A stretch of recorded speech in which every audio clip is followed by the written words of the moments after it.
Buenas noches con todos. Vamos a dar por iniciado nuestro masterclass en, lo- en el curso de Residencia y Supervisión de Obras Públicas mediante el reglamento de contrataciones con el Estado. Quien les habla es el ingeniero Darwin Zúñiga Villanueva.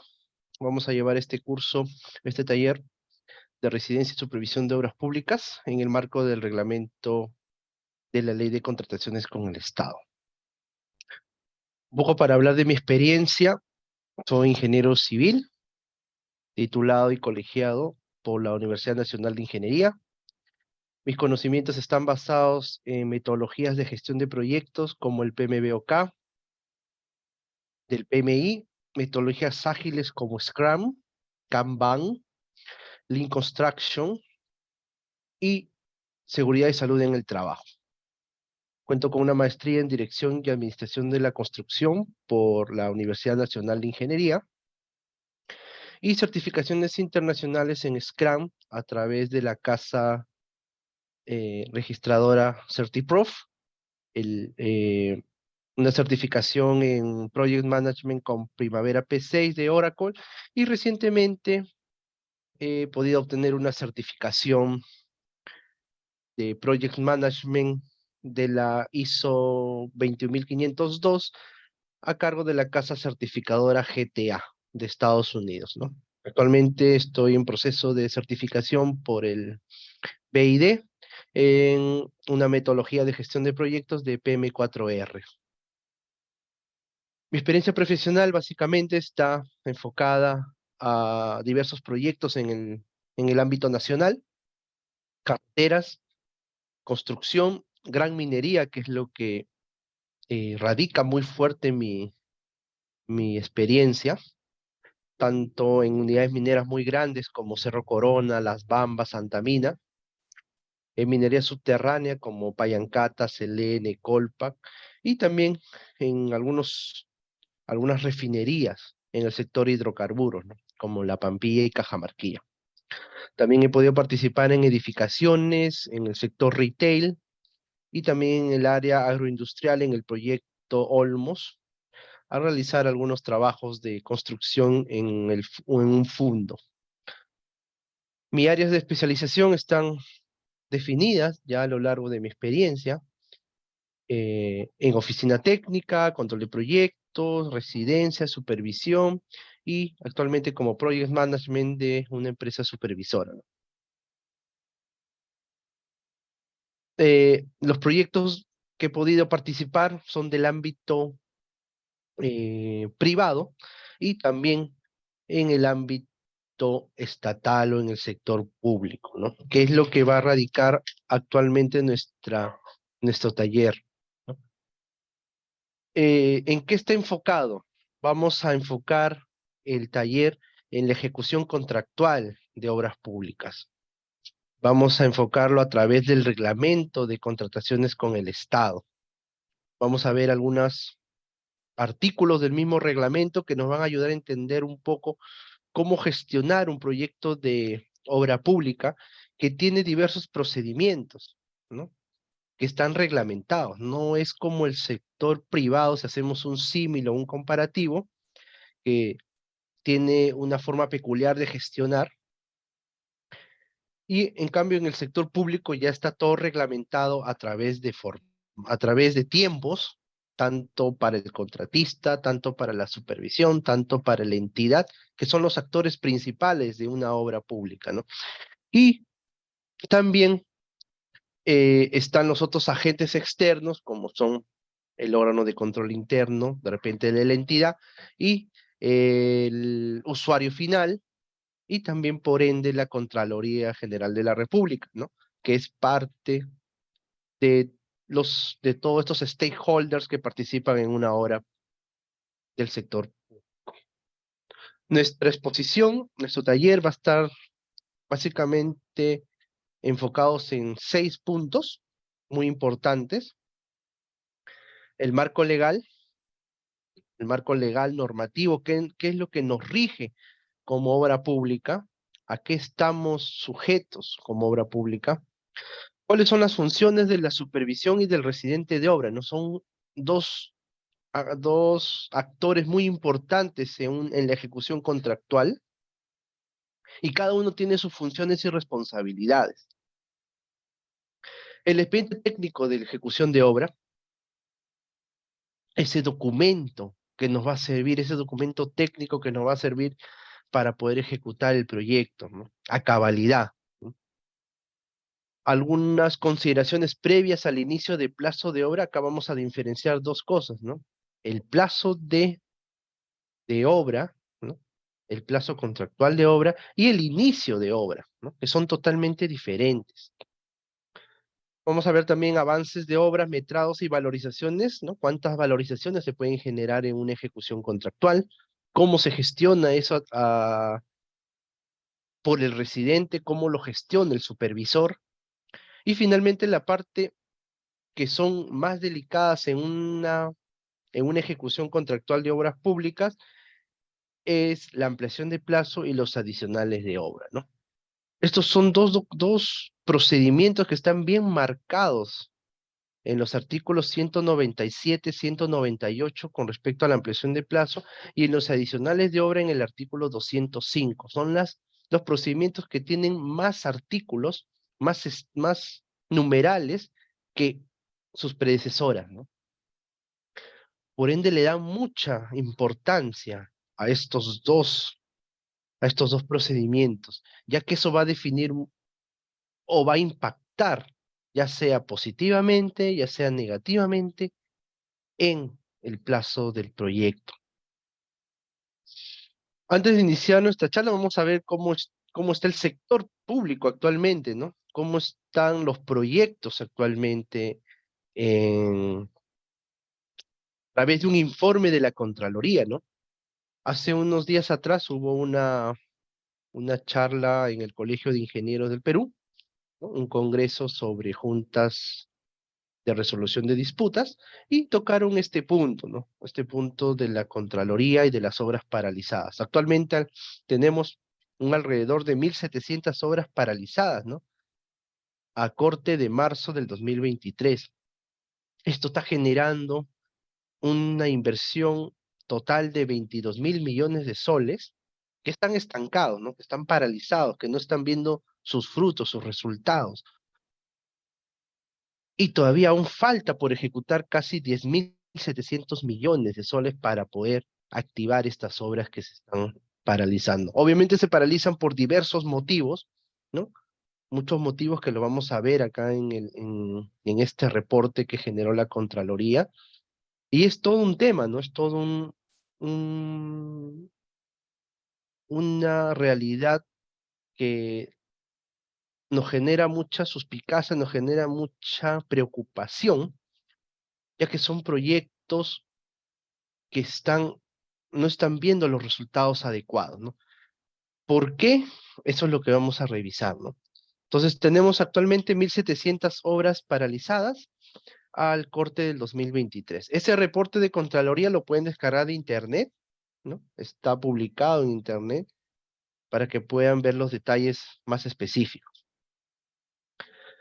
Estas obras paralizadas tienen diversas causales, ¿no? Diversas causales que se han generado, ya sea por la misma gestión, ya sea por un factor económico, de repente un factor climático, social, disculpen, algún tema de arbitraje o controversias, ¿no? De repente, terrenos, ¿no? Que no han sido saneados antes de iniciar la construcción. Entonces, todos esos causales, como podemos ver acá en el cuadro, han generado que estas obras se paralicen, ¿no? Entonces tenemos, por ejemplo, falta de recursos financieros y liquidez, 235 obras por liquidez, ¿no? Ya sea de la entidad o ya sea del contratista, ¿no? Ya que nosotros sabemos que una obra se mueve por el flujo de caja, ¿no? Constante, por las valorizaciones. Entonces, al no tener liquidez, al no haber flujo de caja, entonces, obviamente, estas obras van a sufrir un impacto económico y van a llegar a un fin, ¿ya? O tomar la última decisión que es paralizar, ¿no? Incumplimientos de contrato. Aquí hay que tener en cuenta que un contrato no es tan solo los 5 papeles que están firmados tanto por el representante legal del contratista como por el gerente o las subgerencias o cualquiera que tenga la potestad de firmar un contrato de obra, ¿no? Por parte de la entidad, ¿no? Eso va mucho más allá. Un contrato tiene muchas partes. El expediente técnico es parte del contrato. Las bases de licitación son parte del contrato. Los TDR son partes del contrato. El RTM, que son los requisitos técnicos mínimos, son parte del contrato. Las absoluciones de consulta son parte del contrato. Entonces, hay una serie de documentos que participan en la elaboración de la propuesta técnica del contratista, que son parte del contrato del proyecto. Discrepancias, ¿no? Discrepancias, controversias y arbitrajes.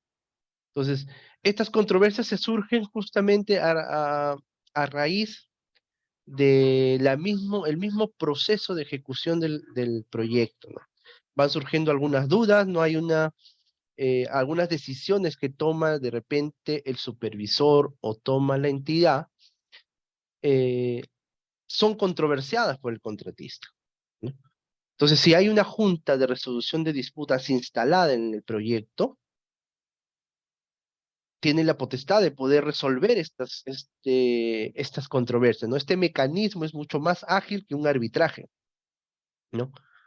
Tiene sus limitaciones, sí, y está regido por la directiva 12/2019 de OCE, en la cual podemos nosotros leer ahí mucha información sobre este nuevo mecanismo que se está implantando acá en el Perú, ¿no? Que tiene una vigencia de aproximadamente 5 o 6 años de implantado en el Perú. ¿Qué son las juntas de resolución de disputas o las JRD, ¿no? En otros países lo llaman Disputes Boards o DAPS, ¿no? Acá lo estamos nomenclaturando o lo estamos llamando como JRD, ¿no?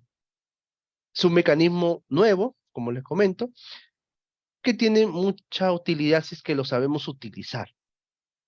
Conflictos sociales, bueno, no hay de qué hablar mayor, extenso, hacer más extensivo estos conflictos, sabemos de qué trata, ¿no? Y se ven básicamente en proyectos de repente de minería, ¿no?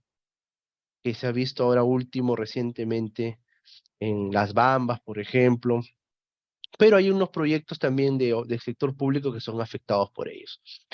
Eventos climatológicos, también, ¿no? Lluvias, fenómeno del niño, ahora que ha pasado último, deficiencias en el expediente técnico, ¿no? Esto también es una causal para poder paralizar un proyecto o para poder tener esa decisión de paralizar un proyecto, ¿no?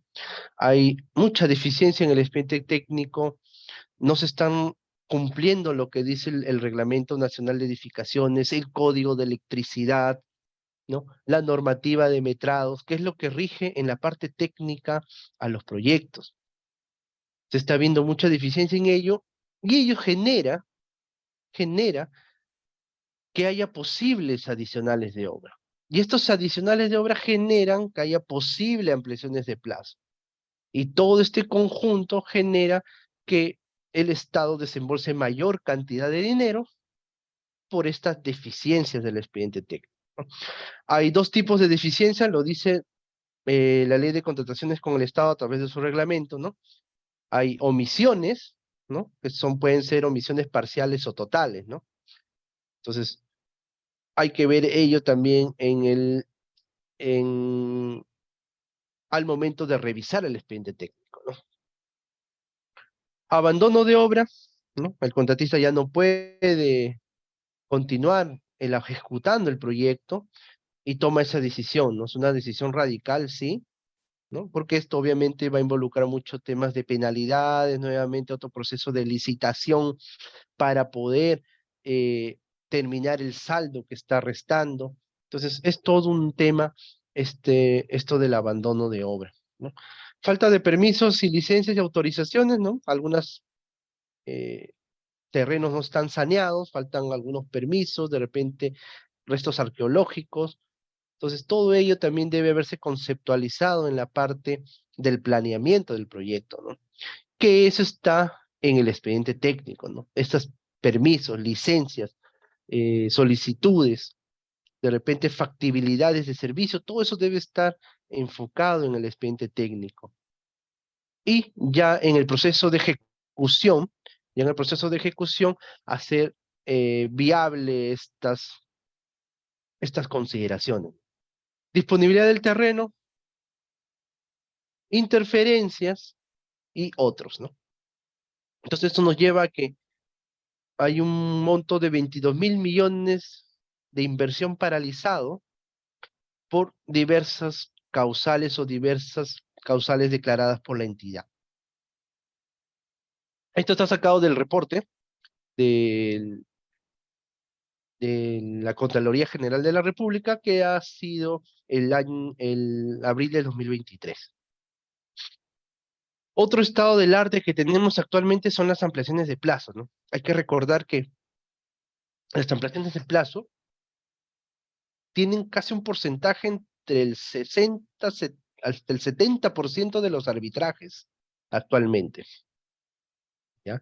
Una ampliación de plazo es algo delicado, es un procedimiento delicado que se tiene que tomar con pinzas para poder emitir una opinión, ya sea por parte de la supervisión, ya sea por parte de la entidad.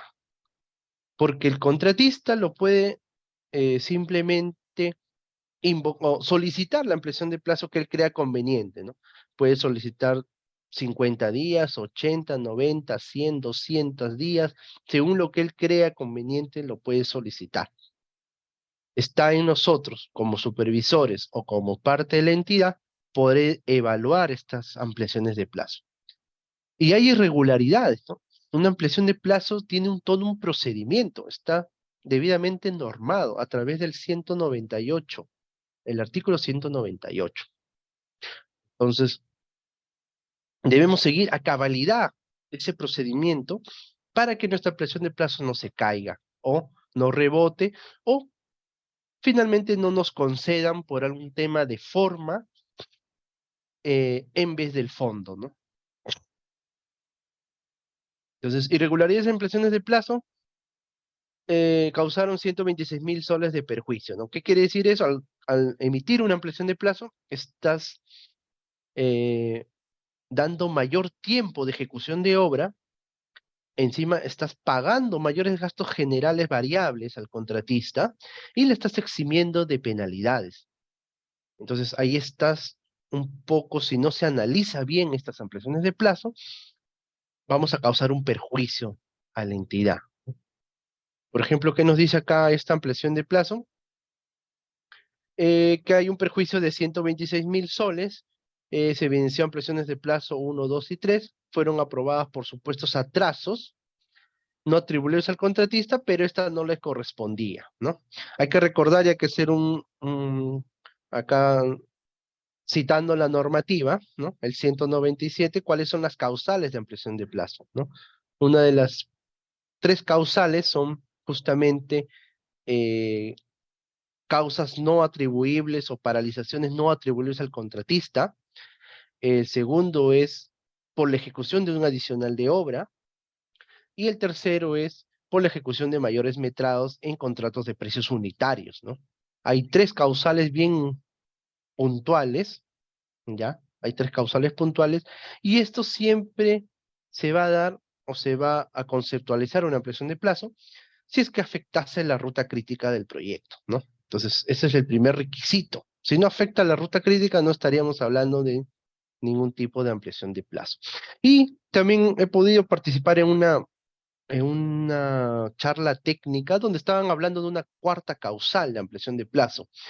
Y eso está básicamente destinado a la no respuesta de las consultas técnicas realizadas por el contratista, ¿no?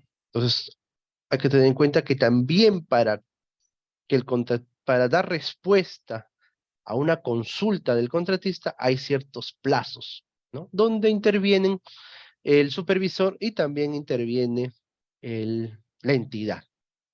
Entonces, después de tomar esos días que tiene ambas partes, ¿no? La entidad y la supervisión, y no se da respuesta a esta consulta técnica por parte del contratista, él tiene una causal para poder solicitar una ampliación de plazo por la no respuesta.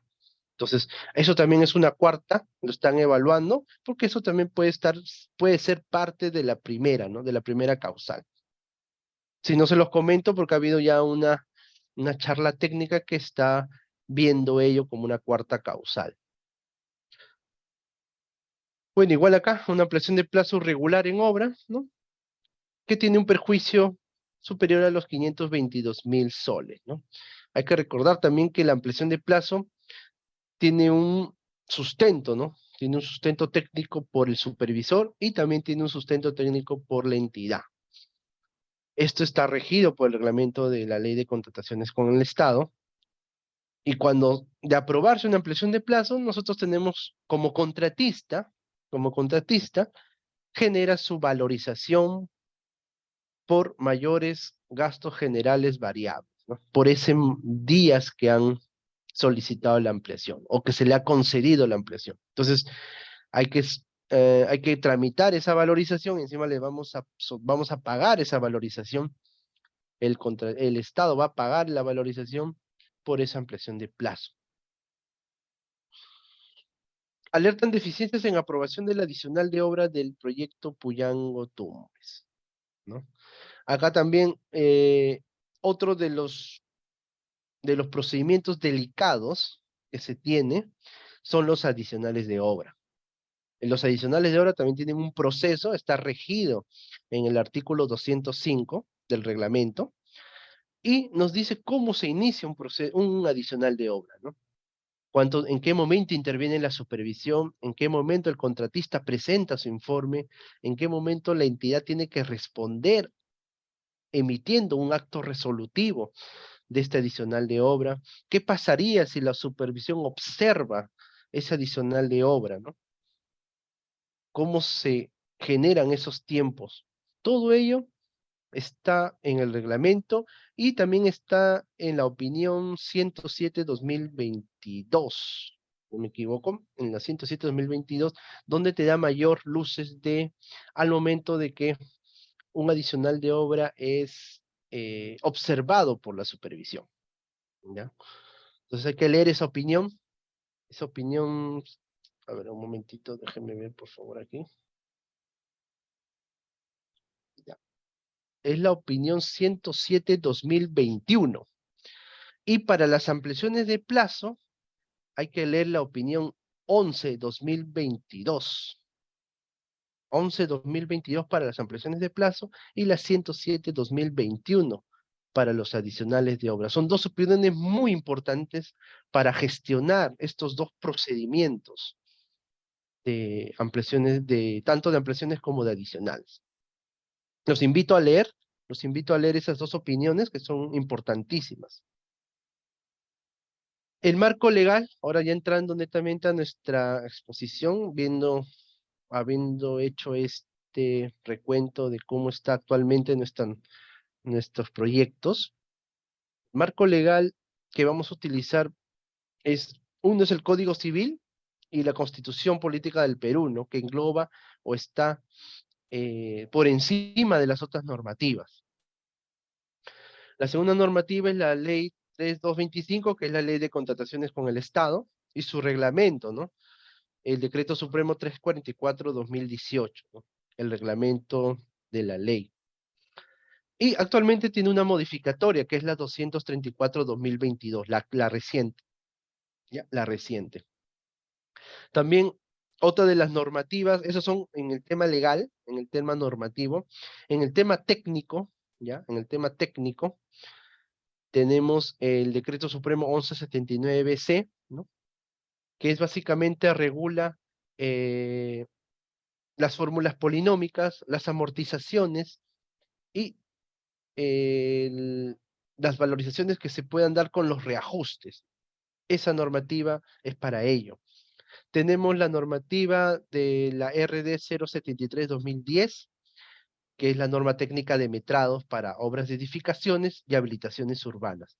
Háblese de edificaciones, no solamente casas multifamiliares, No, ¿no? Sino también temas de centros médicos, hospitales, estadios, edificios, hoteles, etc., ¿no? Son recintos donde van a albergar cantidad de personas, ¿no? Una cierta cantidad de personas. Entonces, llámese eso edificaciones. La directiva 009-2020, que es el cuaderno de obra digital, actualmente ya se está dando ello, ¿no? El cuaderno de obra digital.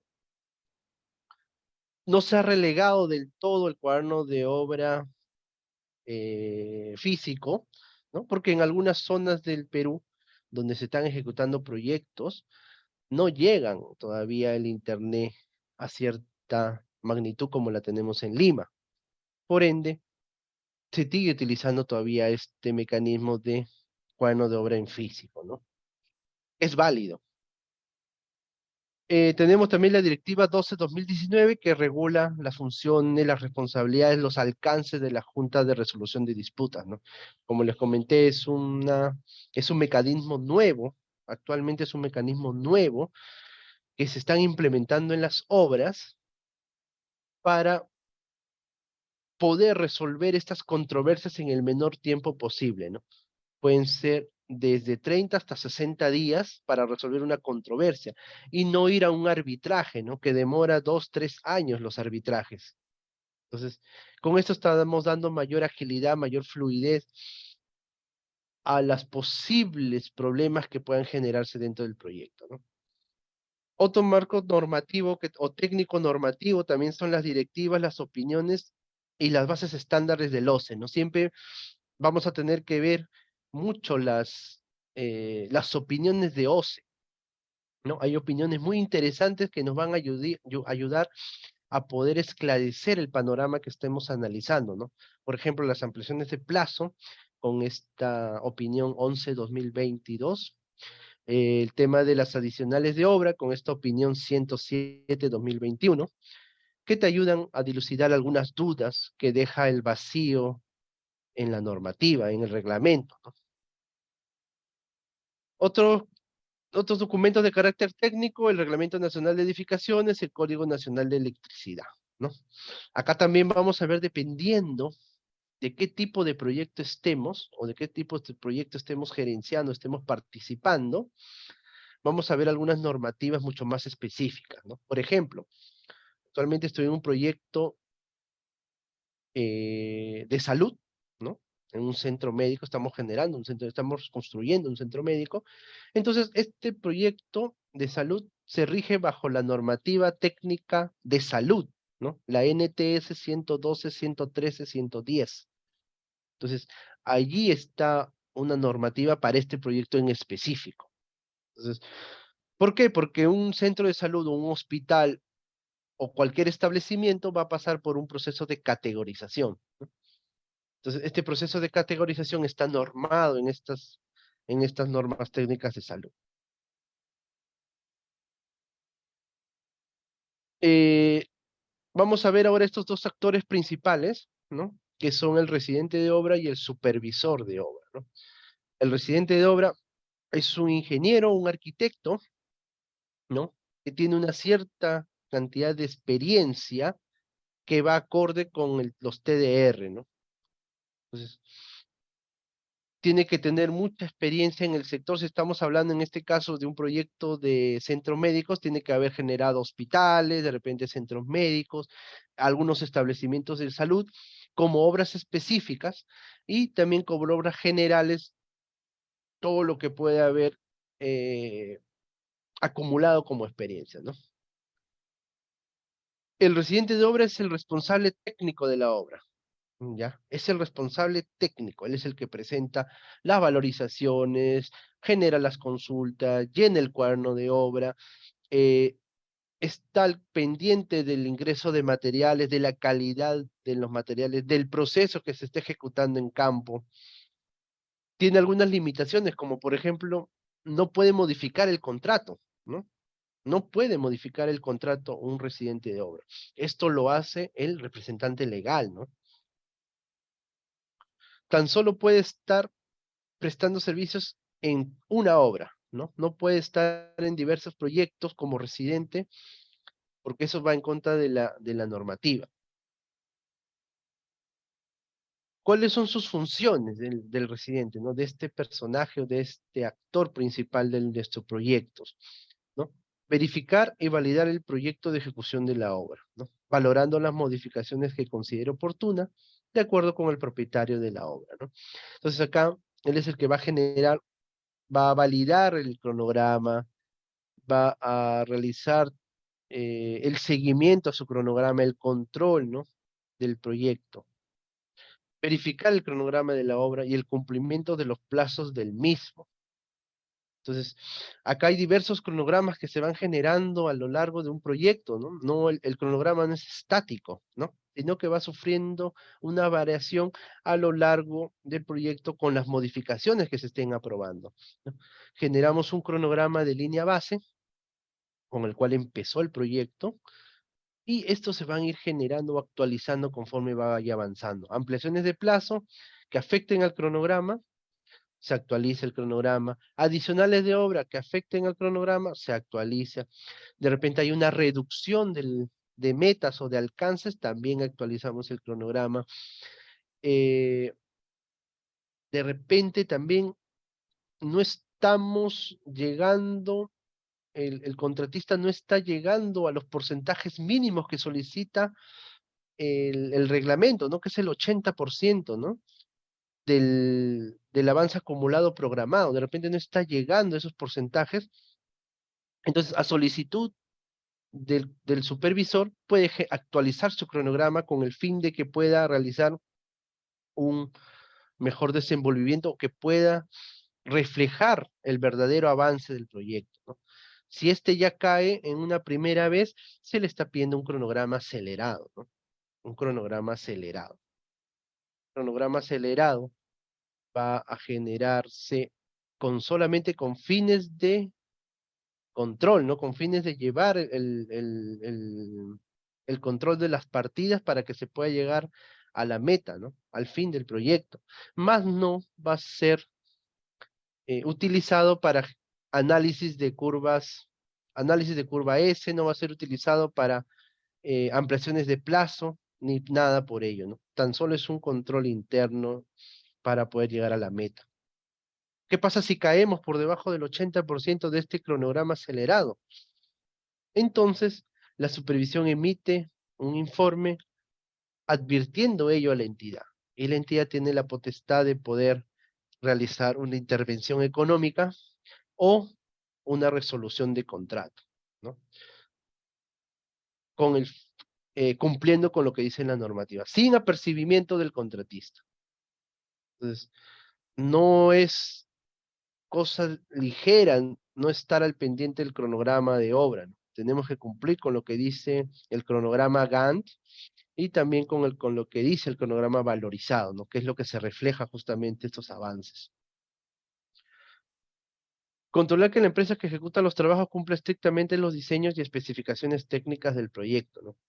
¿Dónde están esas especificaciones técnicas de cada partida? En el expediente técnico, ¿no? Entonces, debemos cumplir con lo que dice, debemos leer las especificaciones, leer la parte técnica, leer la parte de control de calidad, ¿no? Cuántas pruebas se van a hacer, cómo se van a hacer, en qué momento se van a hacer, con qué frecuencia lo vamos a realizar. Leer las unidades de medida, ¿no? Cómo se valoriza estas partidas también. Hay un problema actualmente en el proyecto donde no se han percatado, el contratista no se ha percatado de cómo es la forma de pago. No ha leído esa parte de la especificación técnica que dice forma de pago. Entonces, hay diversos equipos que ya están en obra, están instalados, todo. El contratista quiere valorizar ello, pero la forma de pago indica algo muy claro, ¿no? Se valorizará el equipo cuando esté funcionando, cuando esté probado, funcionado e instalado. Allí recién vas a valorizar. Entonces nosotros como supervisión tenemos que hacer cumplir esas especificaciones. Entonces eso obviamente va a generar un descuadre entre el avance financiero, ¿no?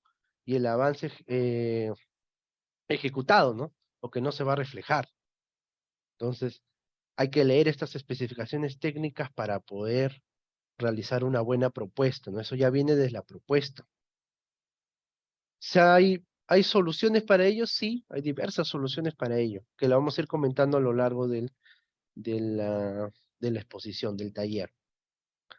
Cuando existan discrepancias entre los diseños, especificaciones y reglamentación, se debe informar al propietario, en este caso la entidad de obra, para coordinar esta gestión de cambios, ¿no? Un proyecto, un expediente técnico no es algo que no admita errores, ¿no? Que no admita algún tipo de cambio. Siempre va a admitir, siempre que no se cumpla con la normativa vigente, ¿no? Por ejemplo, en el proyecto que estoy participando, el proyectista, ¿no? El proyectista indicó que vamos a hacer calzaduras a casi 12.13 metros de profundidad, ¿no? Entonces, nosotros revisando la reglamentación, en este caso la Reglamento Nacional de Edificaciones, revisando la E050, ¿no? Suelos y cimentaciones, ahí indica, ¿no? Que calzaduras tan solamente es hasta 5 metros, ¿no? De profundidad.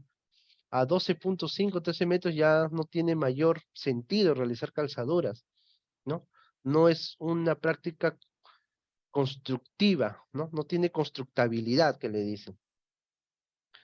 Entonces, se le indicó al proyectista realizar un cambio, ¿no?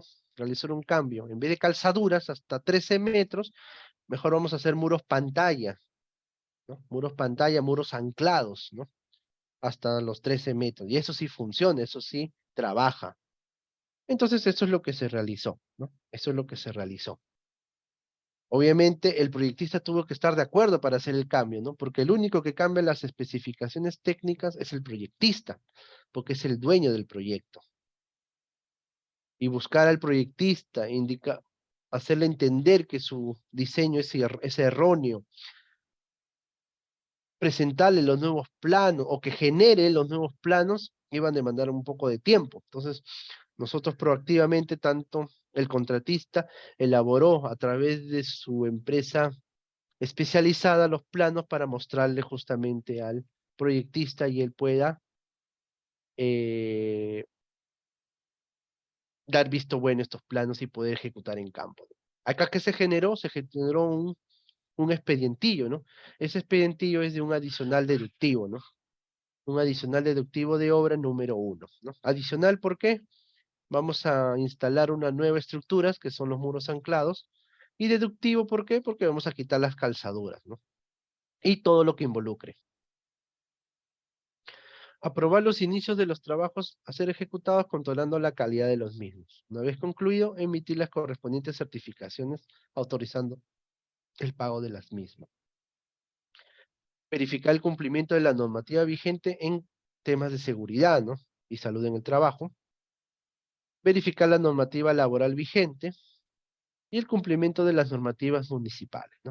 Esas son parte de las funciones que tiene un residente de obra, ¿no? Que es la cabeza, es el representante técnico del contratista. Por su contraparte tenemos al supervisor, ¿no?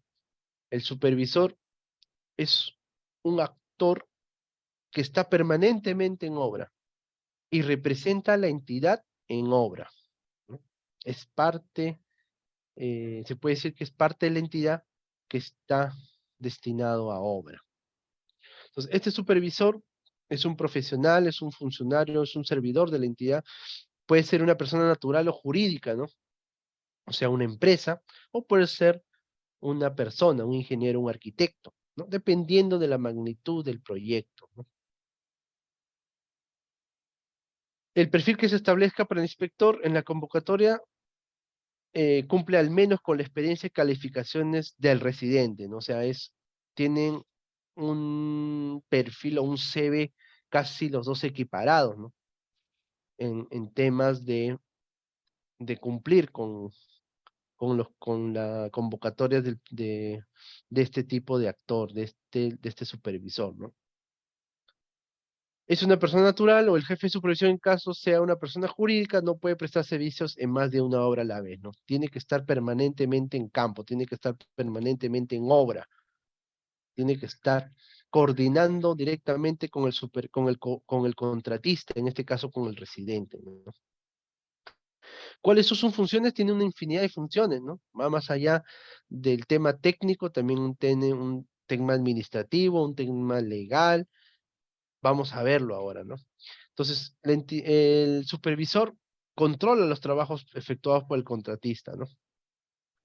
Es responsable permanente y directamente por la correcta ejecución técnica, económica y administrativa, ¿no? Técnica porque resuelve consultas técnicas en obra, aprueba fichas, resuelve consultas de campo, resuelve consultas que envía el contratista a través de cartas, está leyendo el expediente, está viendo si se está ejecutando lo que dice el expediente técnico en campo. Económica, ¿por qué? Da su opinión para las ampliaciones de plazo, da su opinión para los adicionales de obra, emite su informe de conformidad para los adicionales de obra, gestiona las valorizaciones, ¿no? Tanto las valorizaciones de obra principal, hay cuatro valorizaciones, valorizaciones de obra principal, valorizaciones de adicionales, ¿no? Valorizaciones de mayores gastos generales variables y valorizaciones de intereses, ¿ya? Pero hay una quinta valorización, ¿ya? Hay una quinta valorización, por ejemplo, cuando es una suspensión de obra, ¿no? Hay un escenario que es una suspensión de obra, en ese acta de suspensión de obra, tú vas a colocar los recursos que son necesarios para poder eh, atacar esta suspensión, ¿no? Y estos te van a valorizar, ¿no? Esto se lo van a valorizar. Hay una opinión sobre ello también. Y el tema administrativo, porque tiene que estar enviando informes, respondiendo cartas, gestionando de forma documentaria entre la entidad y el contratista, ¿no? Entonces, hay un tema administrativo ahí también. Y el cumplimiento del contrato, que ya lo hemos visto, que son varios documentos, no tan solamente ese contrato en físico de 5 hojas, ¿no? Sino son varios documentos que forman parte del contrato. Está facultado por ordenar el retiro de cualquier subcontratista o trabajador por incapacidad o incorrecciones que a su juicio perjudiquen la buena marcha de la obra, ¿no? Para rechazar y ordenar el retiro de materiales o equipos, ¿no? Ha pasado ya, porque en el proyecto en el cual me encuentro ha pasado que el supervisor ha retirado al residente, ¿ya? No por un tema técnico, ¿no? No es por un tema técnico, porque el residente era una persona ya mucho mayor, era una persona que sabía el negocio, sabía lo que estaba haciendo, sino ya es un tema por habilidades blandas, ¿no? Falta de comunicación, prepotencia y respeto a la supervisión. Entonces, todas esas habilidades o todas esas habilidades negativas, ¿no? Que son partes ya del ser humano como tal, generó que se, generó que se pueda hacer el retiro del residente, ¿no? Y también obviamente por un tema de que faltó también el respeto a la entidad, entonces ello ya desencadenó en el retiro total, ¿no?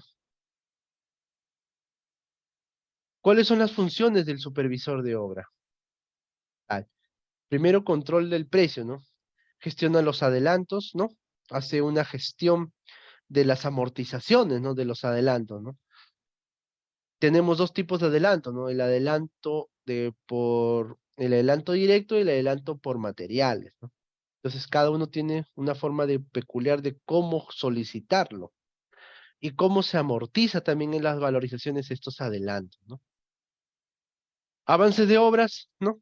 El supervisor está en constante retroalimentación sobre los avances de obra, las valorizaciones y los reajustes, ¿no?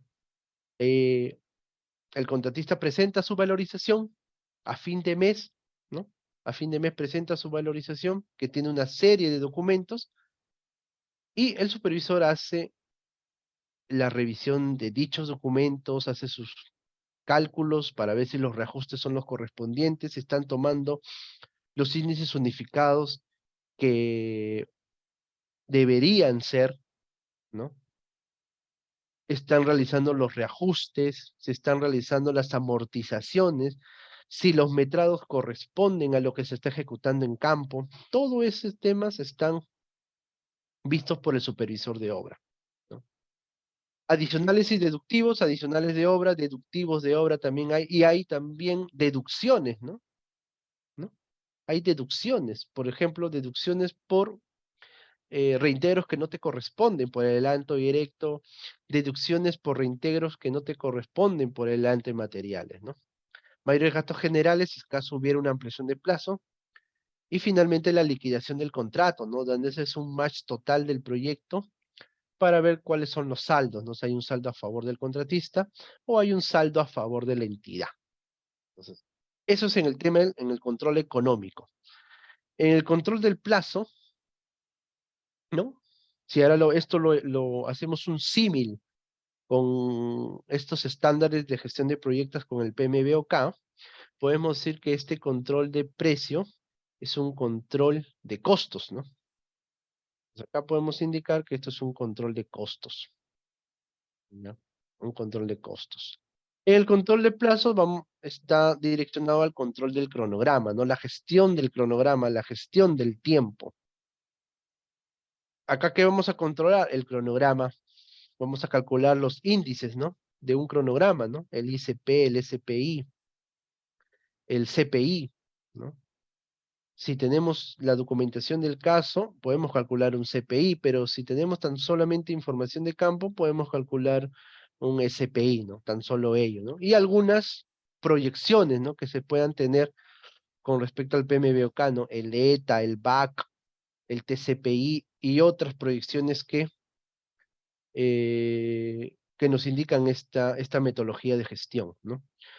El control de los calendarios de obra y de adquisiciones de materiales, ¿no? El avance programado, ¿no? Tenemos que ver cómo va avanzando el contratista con respecto al, al avance programado. Ampliaciones de plazo y penalidades. Y tenemos el control de calidad, ¿no? La revisión del expediente técnico y la presentación del informe, ¿no? Acá también vamos a ver el tema del control del alcance, ¿no? Estos son las tres restricciones que hay en todo proyecto, ¿no? Control del alcance, control de costos y control de tiempo. El control del alcance es lo que dice justamente el expediente técnico, ¿no? Es lo que nos va a marcar nuestra pauta. ¿Qué es lo que tenemos que hacer? Nos dice el expediente técnico. Y ese es el alcance del proyecto. El supervisor también controla procesos constructivos a través de procedimientos que nos va a generar o nos va a dar la contratista, ¿no? Calidad de materiales. Antes de ingresar a obra, todo material está revisado y aprobado por el supervisor. Ensayos y pruebas, ¿no? Puede sacar pruebas y ensayos a cualquier parte del proyecto que crea él conveniente para poder asegurar la calidad. Controles topográficos, tanto verticales, horizontales. Controles de maquinaria y personal idóneo, ¿no? Obligaciones contractuales, ya acá básicamente ya está ya dirigido a las normativas, ¿no?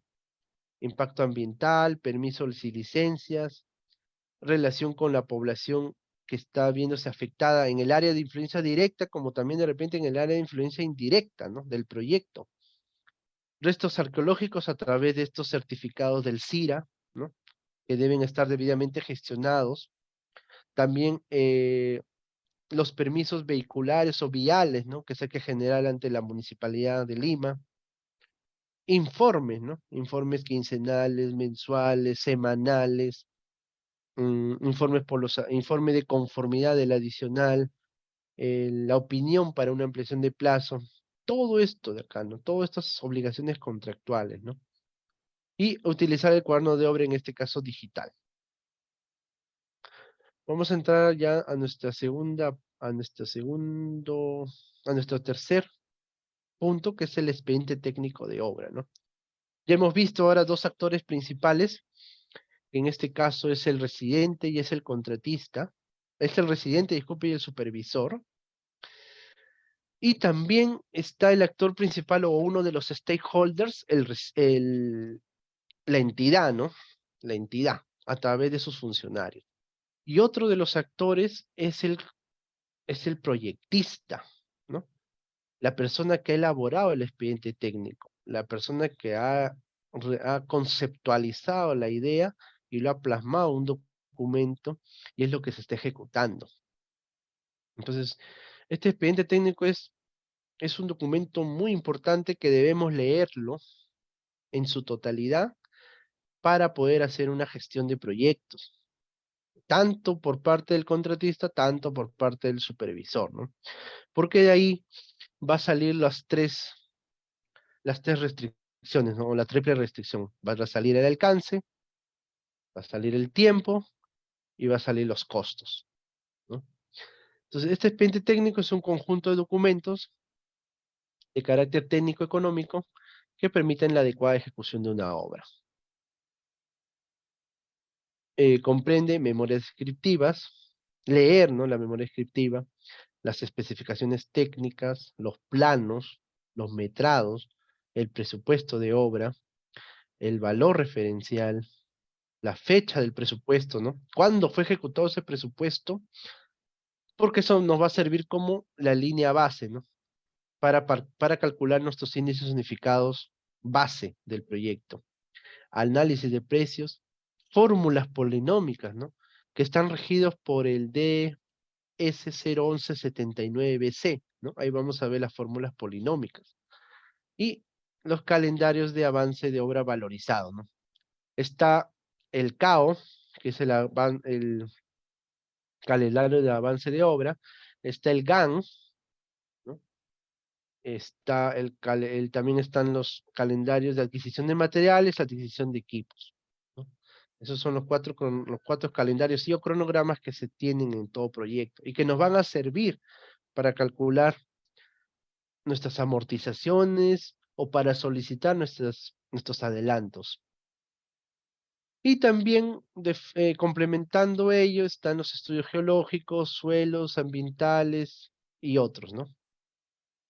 Dependiendo del qué tipo de proyecto estemos gestionando, ¿no? Que puede ser a suma alzada, precios unitarios o de repente un sistema mixto para temas de consultoría o supervisión, vamos a saber eh, cuáles son el orden de correlación de estos documentos, ¿no?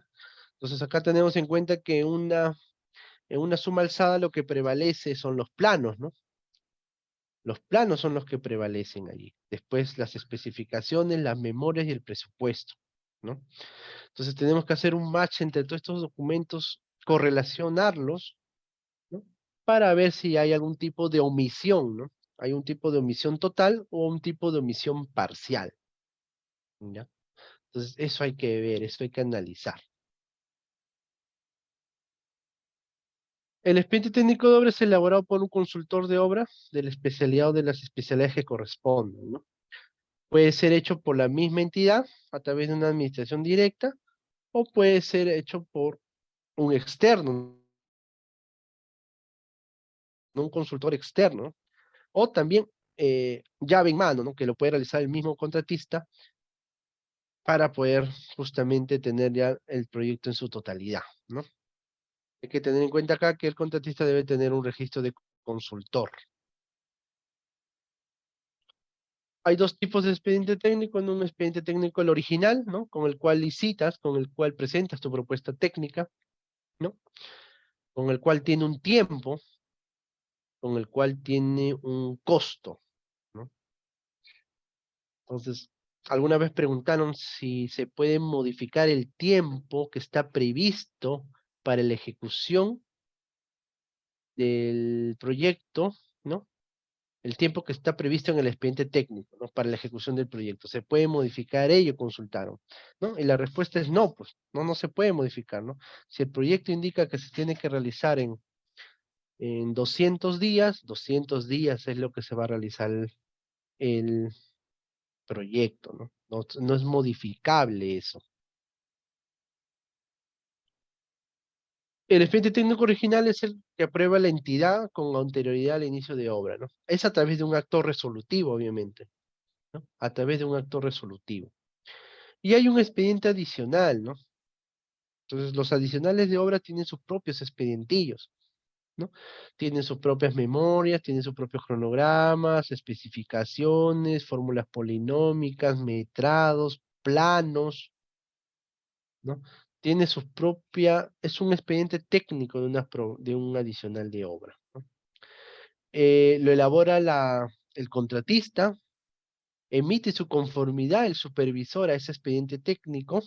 Si hay un tema de nuevas partidas, hay que hacer una pactación de precio entre ambos, entre el supervisor y el contratista, y finalmente lo aprueba o le da viabilidad la entidad a través de un acto resolutivo, ¿no? Hay que tener en cuenta acá si son mayores al 15% o menores al 15%, ¿no?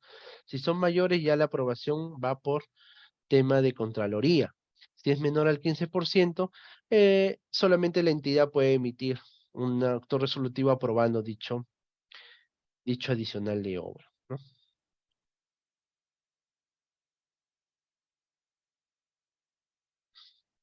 El expediente técnico que está actualmente en el proyecto tiene aproximadamente 16 tomos, ¿no? Es un proyecto gran, bueno, 30 millones, ¿no? No es un poquito pequeño realmente, pero tiene sus peculiaridades, ¿no? Tiene sus detallitos ahí.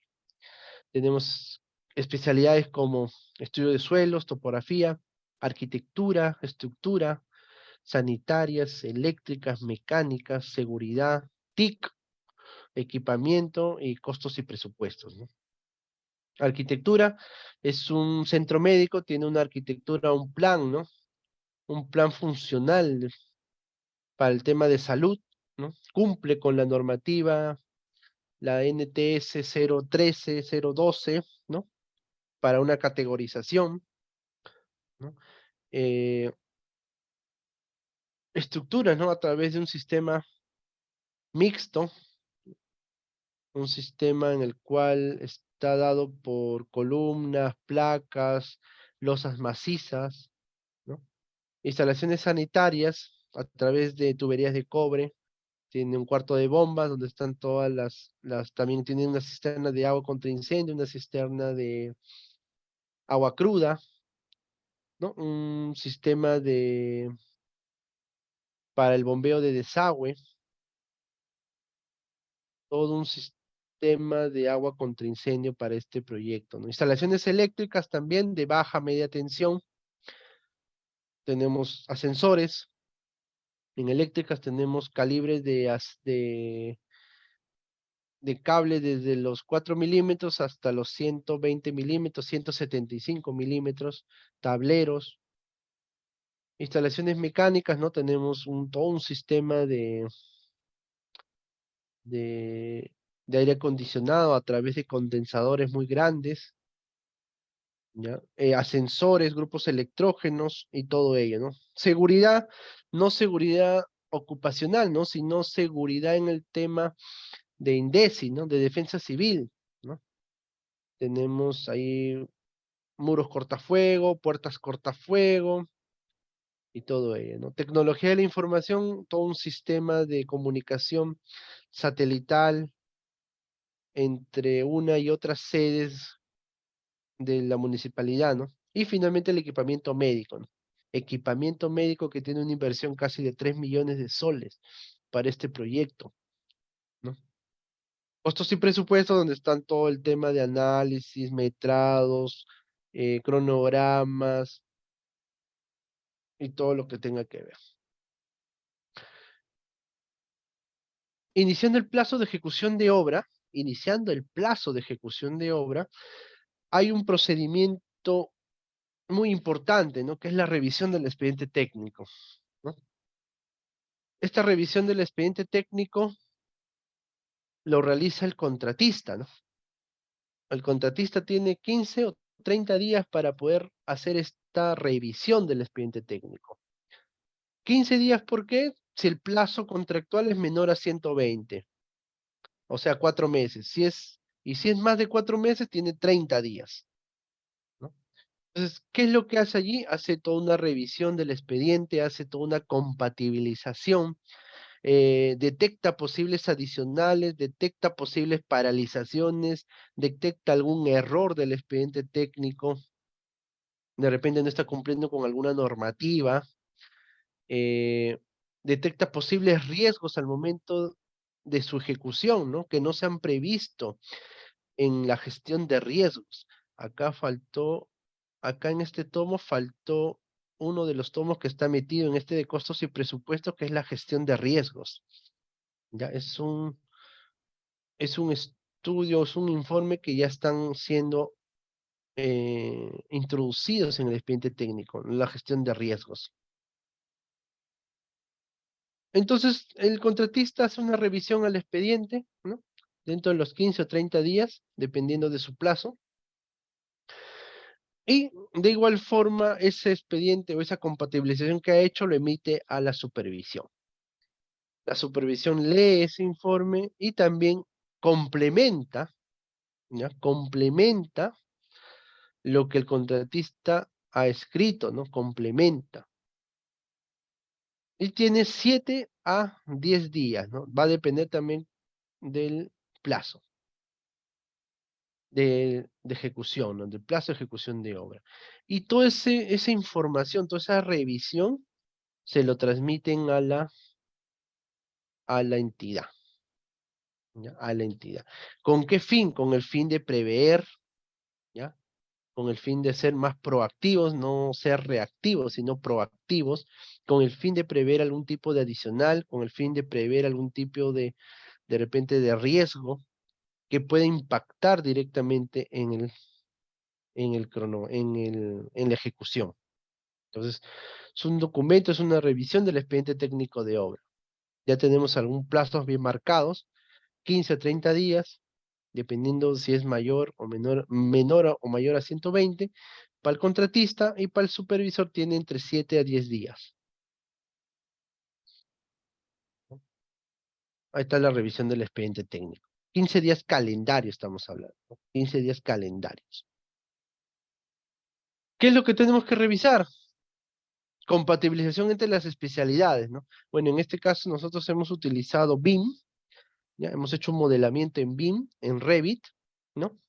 Hemos hecho un modelamiento y ahí hemos detectado incompatibilidades, ¿no? Hemos detectado algunos cruces y eso se ha reflejado en este informe de compatibilidad, en este informe de revisión técnica, ¿no? También fórmulas polinómicas, ¿no? De repente podemos identificar que algunas fórmulas polinómicas, la sumatoria de los coeficientes de los monomios no resulta ser 1, ¿no? ¿Qué es lo que hay que hacer allí, no? Entonces ahí se emite eso a la entidad y la entidad tiene la predisposición o tiene la facultad de poder corregir esa fórmula polinómica, ¿ya? Hay que recordar que la sumatoria de los coeficientes de los monomios deben ser igual a la unidad, debe ser igual a 1.000. Si eso no ocurre, entonces esa fórmula es errónea. Se puede modificar, sí, a través de una solicitud a la entidad para que corrija esa fórmula polinómica. Y ellos están facultados en poder realizar esa modificación. ¿Qué tenemos que revisar? También los riesgos, ¿no?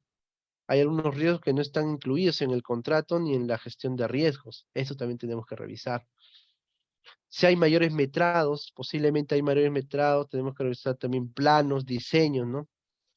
Tenemos nuestros especialistas, nuestro pool de especialistas, tanto por el contratista como la supervisión, que pueden dar una opinión técnica a ese expediente, ¿no? El presupuesto de obra también, ¿no? Las formas de pago, las unidades de medida, qué es lo que está pasando actualmente, ¿no? Que no se ha previsto esa forma de pago cuando los equipos estén funcionando y eso está retrasando un poco económicamente al contratista. El expediente técnico es aprobado mediante resolución y adicionalmente a ello se entrega el expediente técnico tanto a la supervisión, tanto a la contratista, de forma física, ¿no? Se le entrega a ambos. Antes de iniciar el plazo de ejecución de obra, acá hay que tener en cuenta que antes de iniciar el plazo de ejecución de obra, estoy hablando del plazo, no del inicio de la obra, sino del plazo. Esto, ¿por qué se hace esta diferencia? Porque para iniciar el plazo se tiene que cumplir 5 requisitos. ¿Ya? La entidad tiene que cumplir 5 requisitos para dar inicio al plazo de ejecución de obra. Cuando se concluya con el último, o sea, con el último de estos 5 requisitos, sin importar el orden, ¿no? Cuando se concluya con este último, con el último de los 5, allí va a iniciar el plazo de ejecución de obra al día siguiente. Al día siguiente inicia el plazo de ejecución de obra. Ahora, ¿cuáles son esos requisitos?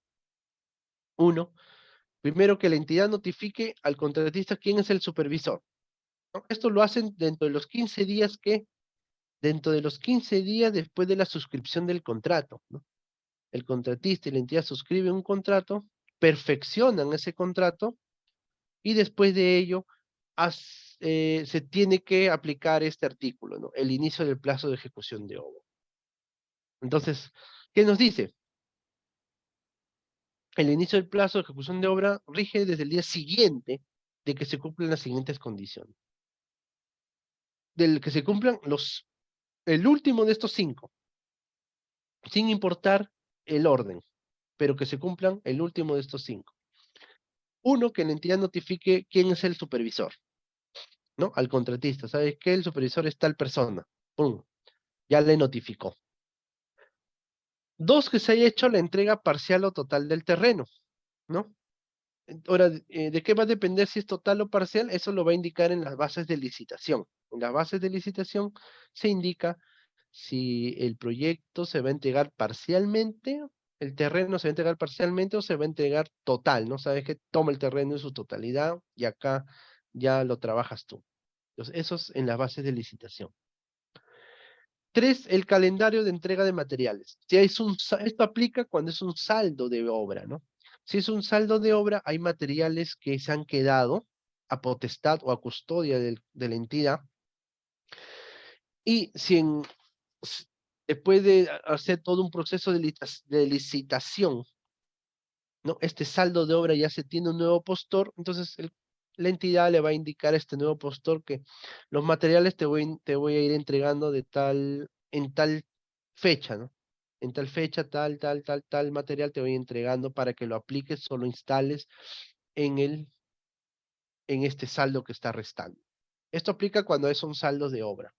O, o cuando la entidad tenga algunos materiales que van a ser, de repente van a ser usados en el proyecto, ¿no? Que es muy poco probable, pero de repente puede suceder ese caso.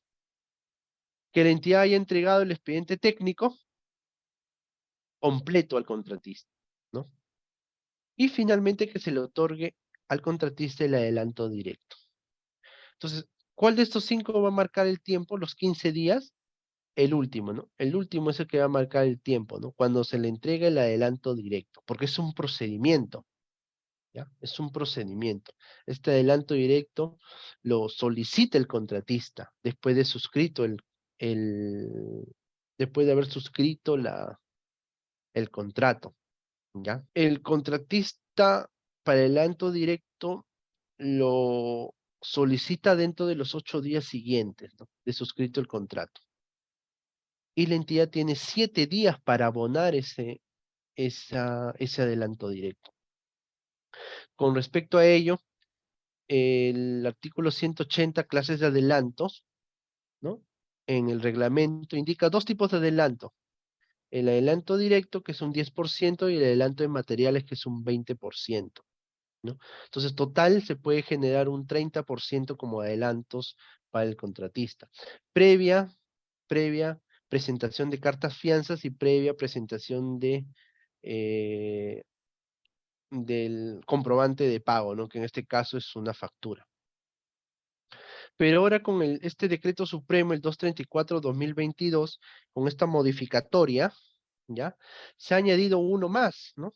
Se ha añadido un adelanto para equipamiento inmobiliario, ¿no?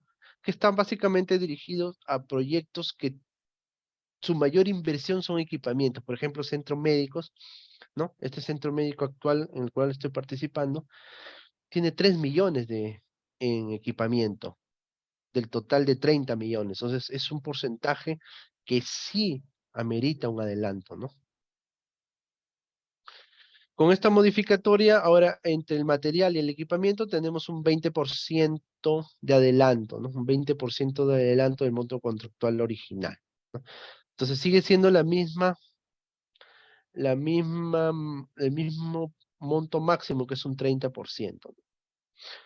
Entonces, para cumplir con estos requisitos del inicio del plazo de ejecución, el contratista tiene que solicitar el adelanto directo. Entonces, tiene 8 días para solicitar, o sea, para juntar su carta fianza y para adjuntar su factura, y la entidad tiene 7 días para poder depositar, ¿ya?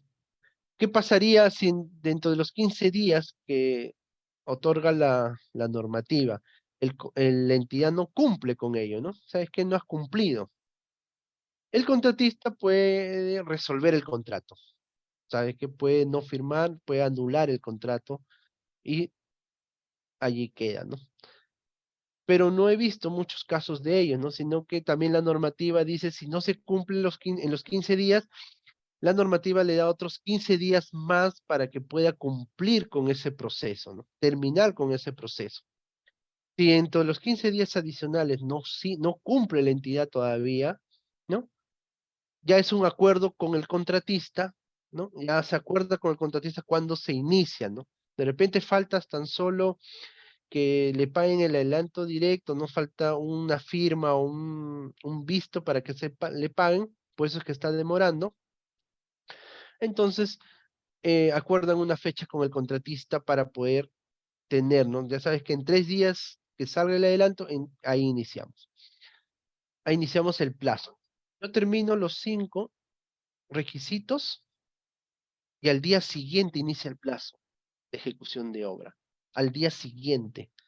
No interesa si sea domingo, no interesa si sea sábado, no interesa si sea feriado, no interesa eso, sino al día siguiente inicia. ¿Qué pasaría, por ejemplo, el día de hoy, que es 19 de junio?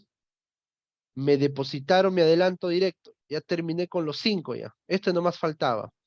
Entonces mañana, 20 de junio, está iniciando el plazo de ejecución de obra, el plazo de ejecución de obra, más no el inicio de la obra. ¿Ya? La obra lo puedo de repente iniciar de acá en una semana, ¿no? Mientras que reúna mi gente, reúna mis máquinas, de repente se hace un proyecto en, en el interior del país, tengo que eh, habilitar mis oficinas, enviar a la gente para allá, nuevamente reclutar al personal. Entonces, todo eso ya la obra inicia después a un desfase, ¿no? Entonces, pero el plazo ya está corriendo, ¿ya? El plazo está corriendo. Para el adelanto de materiales, para la solicitud de adelanto de materiales, eh, hay que utilizar los calendarios de adquisición de materiales, ¿ya? Para poder solicitar eso. ¿Y cuál es el máximo permisible? Dependiendo de lo que dice la normativa, ¿no? La normativa dice 20%, pero acá va a tener una peculiaridad, ¿no? Acá va a indicar lo que dicen las bases de licitación. Si la base dice 10%, entonces tan solamente se te puede otorgar el 10%, ¿ya? Las bases de licitación es ahí en lo que va a regir en este tema de adelantos. La entidad establece en los documentos de procedimiento de selección el plazo en el cual el contratista solicita el adelanto. Ni bien iniciado el proyecto, para este caso en específico, ni bien inicia el plazo de ejecución de obra, puede solicitar ya tu adelanto de materiales, ¿ya? Puede solicitar. Las solicitudes de adelanto de materiales se realizan una vez iniciado el plazo de ejecución contractual, teniendo en consideración el calendario de adquisición de materiales o insumos presentados por el contratista, ¿no? No procede el otorgamiento de adelanto en caso de que solicitudes sean realizadas posteriores a las fechas señaladas en el calendario de adquisición de material. Hay que respetar este decreto supremo, el 1179C, que te indica las pautas para solicitar este adelante. Hay que hacer algunos cálculos, ¿no? ¿Cuál es el monto máximo permisible? ¿Cuál es el monto que sale de lo que dice el reglamento? ¿Y cuál es el monto que sale del calendario de adquisición? En un comparativo, tan solo te tienes que regir a lo que dicen las bases de licitación, ¿no? Si en este caso dice 10%, entonces es 10% en el cual tú tienes que solicitar y poder tus insumos que vas a solicitar como adelanto, lo tienes que adecuar a ese 10% que está en las bases. Eso es con respecto a los adelantos de materiales y a los adelantos directos. Ambos tienen que tener su carta fianza al momento de la solicitud con su factura correspondiente. Vamos a hablar ahora de las valorizaciones de obra, ¿no? Entonces, como ven, hemos venido ya trabajando aspectos que el contratista tiene que presentar y aspectos como la supervisión tiene que aprobar o tiene que emitir su opinión, ¿no? En este caso, valorizaciones de obras no es ajena a ello, ¿no? Las valorizaciones son pagos a cuenta y son elaborados el último día de cada periodo previsto en las bases.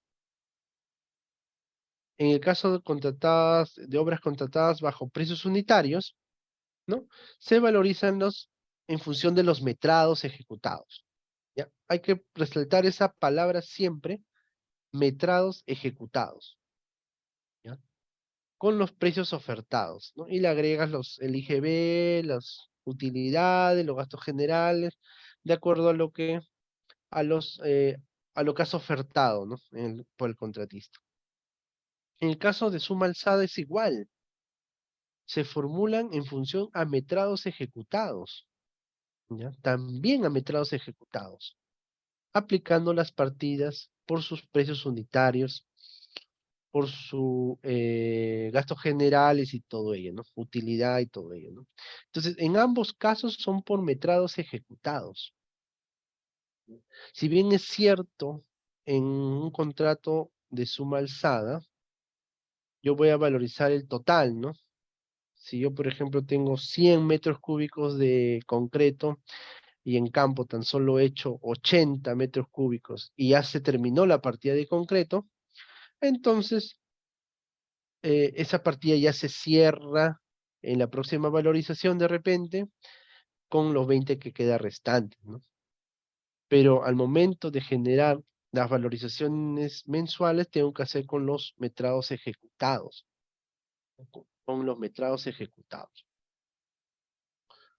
El plazo máximo de aprobación es de 5 días calendarios después de la entrega del expediente del contratista, ¿no? 5 días contados a partir del primer día del mes siguiente al de la valorización, ¿no? Entonces el contratista entrega el último día del mes a valorizar y el supervisor tiene 5 días contados a partir del primer día hábil del mes siguiente al de la valorización respectiva. La entidad tiene como fecha última de pago, ese es el, el último día del mes siguiente a la valorización, ¿ya? ¿Qué pasaría si el contratista, si la entidad no paga, ¿no? No paga la valorización, ¿no? Entonces se va generando una valorización, no lo paga. Se genera otra valorización, tampoco lo paga. Se genera una tercera valorización, tampoco lo paga. Entonces, si hay 3 valorizaciones consecutivas que no son pagadas por la entidad, esto puede ser una causal para suspender el plazo del proyecto, ¿ya? Para poder suspender el plazo del proyecto. Antes de llegar a eso, el contratista y la entidad se ponen, o el contratista, ¿no? Da un plazo de 10 días calendarios para poder pagar una de las 3 valorizaciones, ¿ya? Una de las 3 valorizaciones para que no se llegue a ese tema de suspensión, ¿ya? O de repente hasta de resolución de contrato. Porque acá se está evidenciando que, que la entidad no está cumpliendo con su parte del contrato, donde indica que se va a pagar el último día del mes. Aparte de ello, el contratista tiene la potestad de generar su valorización por intereses, ¿no? Si no te pagan el último día, generas tu valorización de intereses. Va a depender mucho del monto, ¿no? Porque de repente los intereses son dependiendo del monto a valorizar, no sé, pues un ejemplo, ¿no? 200, 300 soles. Entonces, como que no merita mucho esfuerzo para poder estar generando esos tipos de intereses, ¿no? Pero si el interés es de 20, 30, 40.000 soles, entonces ya es un poco, es mucho más grande el monto, entonces ya merita poder presentarlo a la supervisión. Hay cuatro tipos de valorizaciones, como lo habíamos visto, ¿no? La obra principal, la obra adicional, los mayores gastos generales que provienen, variables que provienen de las ampliaciones de plazo, y las valorizaciones de intereses, ¿no? Que son en el pago, ¿no? En la demora de los pagos, ¿ya? En la demora de los pagos. También hay una valorización por la suspensión, ¿no? Recordemos que al momento de suspender una obra, eh, se va a generar una valorización por los costos directos que están involucrados en esa suspensión, ¿no? Tanto para el contratista, tanto para la supervisión.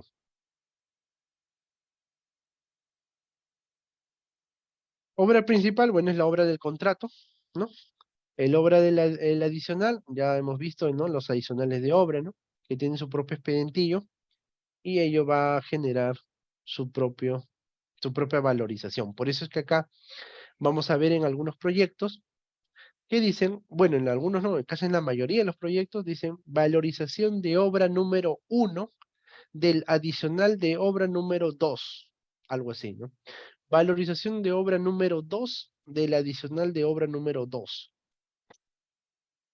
Disculpen, ¿eso con qué fin? Con el fin de llevar un control de las valorizaciones. Así como llevamos control de la obra principal, ¿no? Valorización de obra número 1, número 2, número 3, número 4. Igual, ¿no? Con las valorizaciones de los adicionales.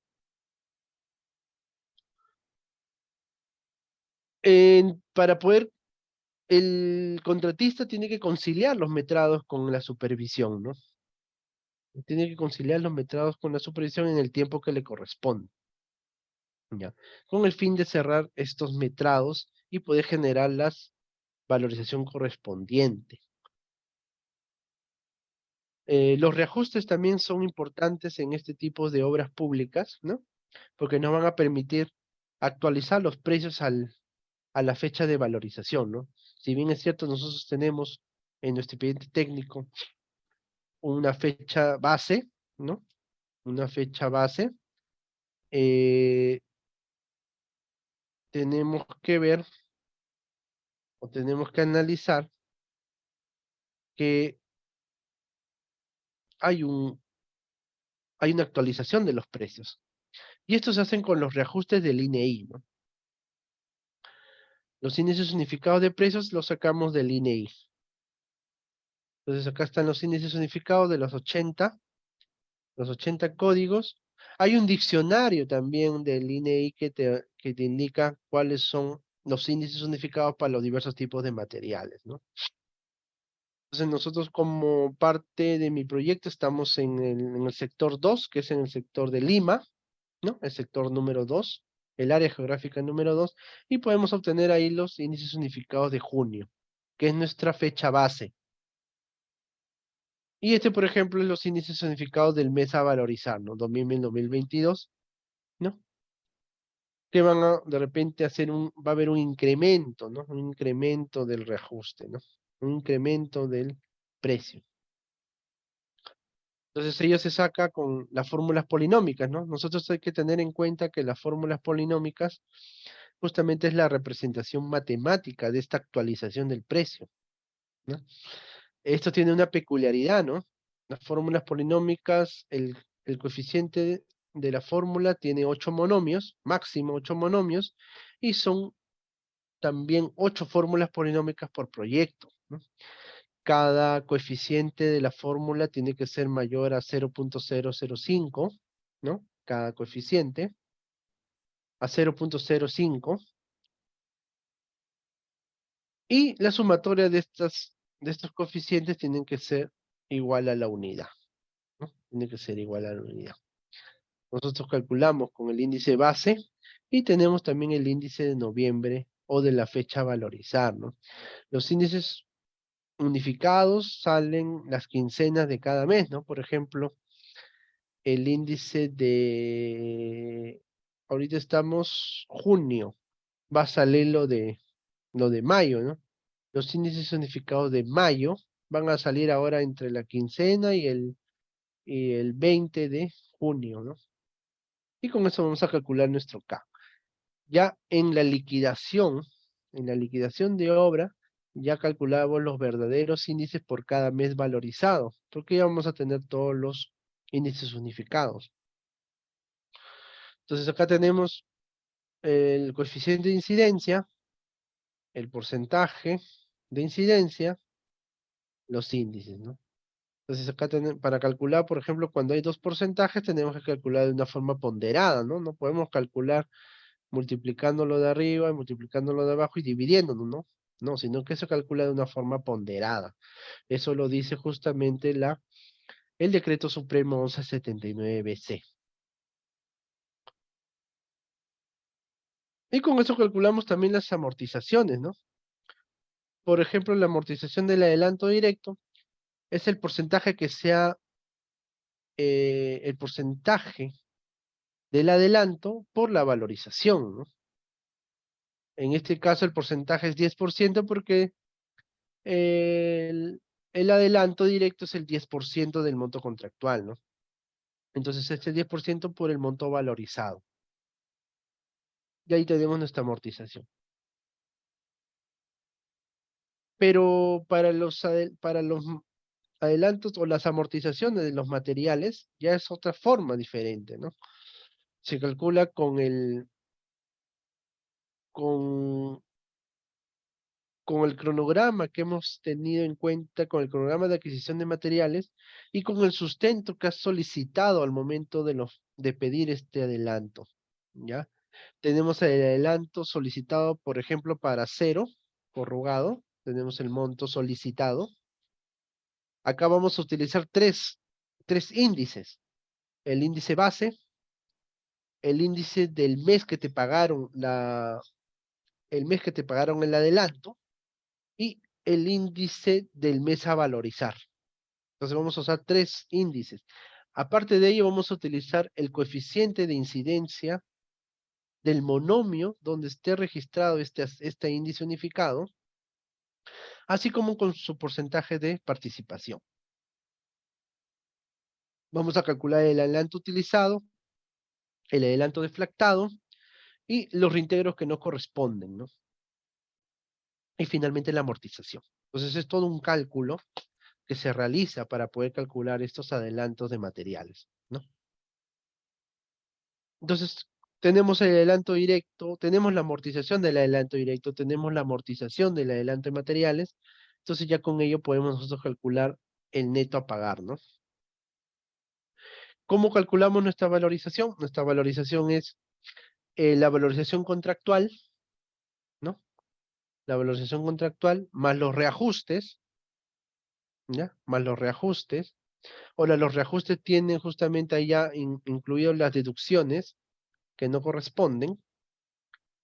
Eh, a ver, lo vamos a poner aquí.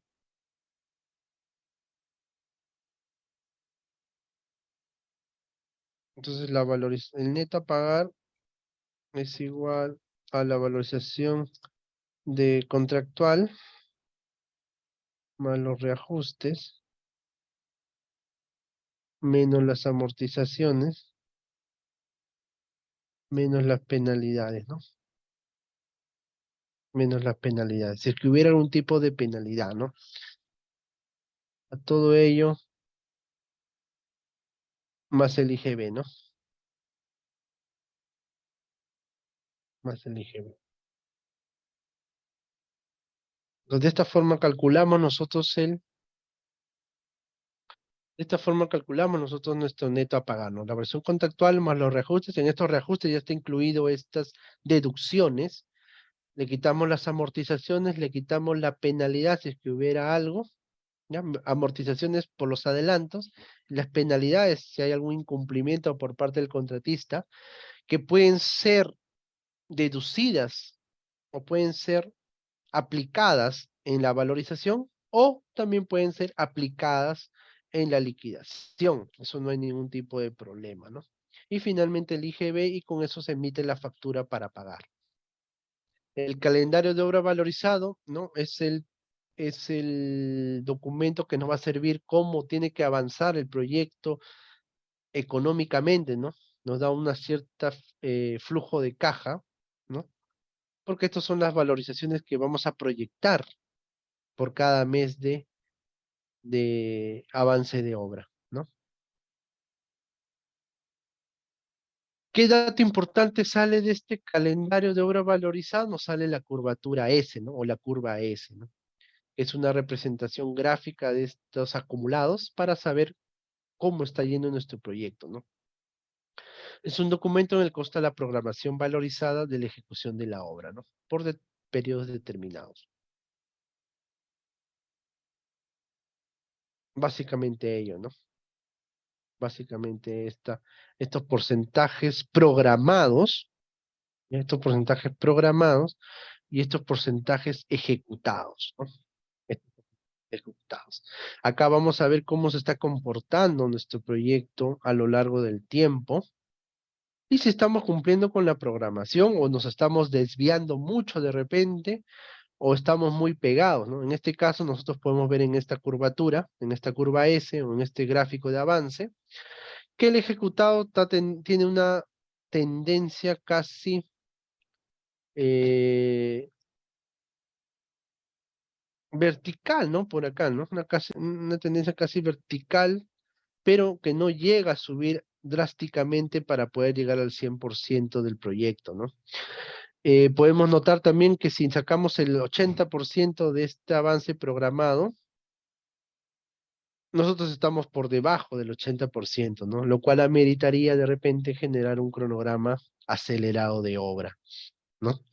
Siempre y cuando no encontremos causas atribuibles al contratista, ¿no? O sea, causas que no son responsabilidad del contratista, ¿ya? Si no hay ello, podemos generar este 80% y solicitar, ¿no? Solicitar el calendario de avance de obra. Calendario acelerado de obra. Eso está en el artículo 202. Otra cosa que tener importante, hay que tener bastante importancia y también mucho análisis en la ruta crítica, ¿no? Ahora que ya estamos tratando acá temas ya de programación, hay que tener mucha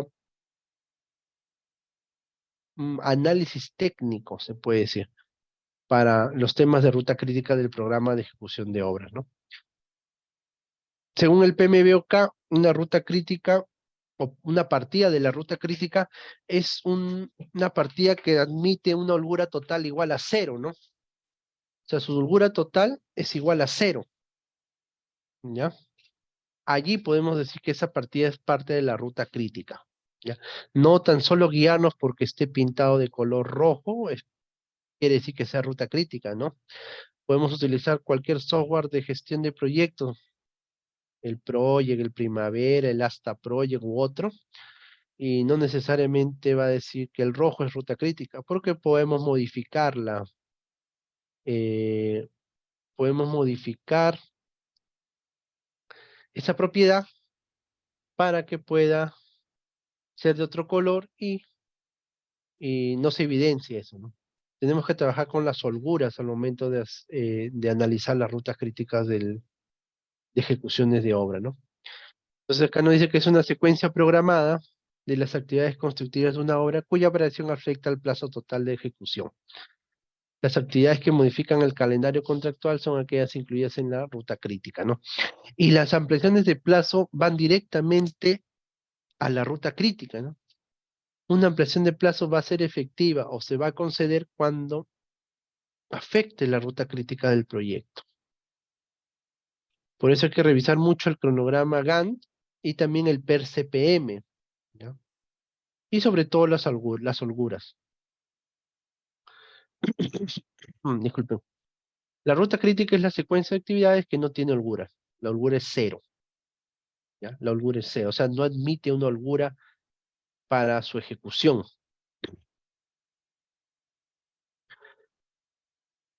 La ruta crítica es la cadena más larga en tiempo de actividades dependientes y la ruta crítica determina la duración del proyecto. Entonces, hay que tener muy en cuenta ello al momento de poder evaluar una ampliación de plazo, ¿ya? Analizar muy bien las partidas que son parte de la ruta crítica, ¿ya? Y realizar un cronograma realista, ¿no? Realizar un cronograma en el cual se evidencie las partidas que conforman esta ruta para una posible ampliación de plazo. Eso le digo por qué. Porque en el proyecto en el cual, por ejemplo, el ascensor, ¿ya? El ascensor que demora casi 7 meses en poder venir a Perú, no es parte de la ruta crítica. No es parte. El contratista no identificó esta partida como ruta crítica y por ende, por esa de repente no concepción técnica, se perdió de repente algunas ampliaciones de plazo, ¿no? Solicitó 3, 4 ampliaciones por ello, pero la norma es clara, ¿no? La causal de ampliación de plazo tiene que afectar la ruta crítica del proyecto. Si es que no afectase, no hay una ampliación de plazo. Entonces hay que analizar muy bien estos tipos de programación que se realiza antes de iniciar el proyecto. Las ampliaciones de plazo. Ahora que estamos tratando este tema, hay tres causales, ¿no? Como habíamos hablado. Uno es el atraso y o paralizaciones por causas no atribuibles al contratista, ¿no? Algo que no tenga responsabilidad el contratista, puede solicitar una ampliación de plazo. Cuando es necesario un plazo adicional para ejecutar la ampliación, la prestación adicional de obra, ¿no? También. Y cuando es necesario un plazo adicional para ejecutar mayores metrados. Esto en contratos a precios unitarios, ¿no? Estas causales van a evidenciarse o van a hacerse efectivas siempre y cuando se modifique la ruta crítica del programa de ejecución de obra, ¿no? Al momento de la solicitud. Trabajar con el cronograma de obra vigente, ¿ya? Con el cronograma de obra vigente al momento de la solicitud. La solicitud lo presenta el contratista firmado por el representante legal, ¿no? Si bien es cierto, lo puede firmar el residente, pero sí o sí tiene que tener la firma del representante legal o en este caso del representante legal de la empresa, del contratista, ¿no? La firma del representante legal. ¿Y cuál es el procedimiento, ¿no? Para poder solicitar esta ampliación de plazo? Y eso también está estipulado muy claramente y lo dice, ¿no?